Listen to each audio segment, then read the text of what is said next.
बाबा चंदनेश्वर को ध्यान करी बाबा चंदनेश्वर को ध्यान करी माँ दुर्गा देवी को ध्यान करी समस्ते आपण माने हाथ टेकी बाबा को करताली दे आपण माने आपण भक्ति को पाद पद्म उजाड़ी दियो। चली नाट्य मंदिर में बेकड़ा चली मोर टे इलेक्शन बाबा कामिना विवाह सका नील दिन नील पर्व आपण मैंने तो समस्ते पालन करेंगे। रही पाठ पर्व नीलबार करेंगे एवं उपरवली ये जो खंबी काठ उठब एवं शेष बेकड़ा पड़ बाण रसुणी बाज समस्ते देखिए बाबा से कृपा रही ये जलजंत्र हिसाब से बाबा आगुरी जमी हरिध्वनि पड़ूला कि बाबा पीठर हरिध्वनि पड़ुले एवं तो 8टार 8:30 भितर अर्घ दिया आगु 12टा 1 2टार अर्घ दि जाऊला जो मैंने लोकाल चंदनेश्वर को ध्यान करी बाबा चंदनेश्वर को ध्यान करी बाबा चंदनेश्वर को ध्यान करी बाबा सहित माँ दशभुजा दुर्गा देवी रही जो शिव रही शक्ति रही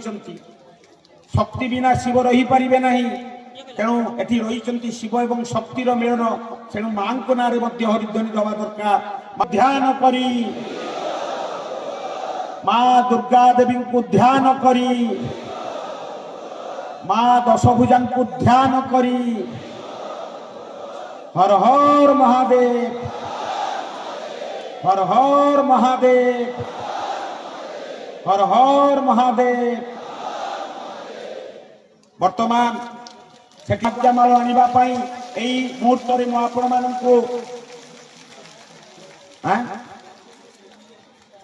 ये गछ उपर को आपण माने असुविधा पड़े दयाकोरी उल्लै पड़तु आमे जोटा कही काली भी कही 8टा भितर आम अर्घ प्रदान कर 8टा ରୁ 8:30 कारण आपणकर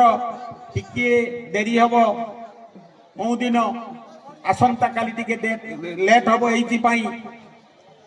नील दिन टिके लेट हम कारण से जाई निमंत्रण ता पर दिन आपण माने समस्त बरयात्री जीवे आपणकर भट्टपुर ग्रामर जो कामिना मंदिर रही आपण माने भक्त कामिना मंदिर को निश्चित भाव में जीवे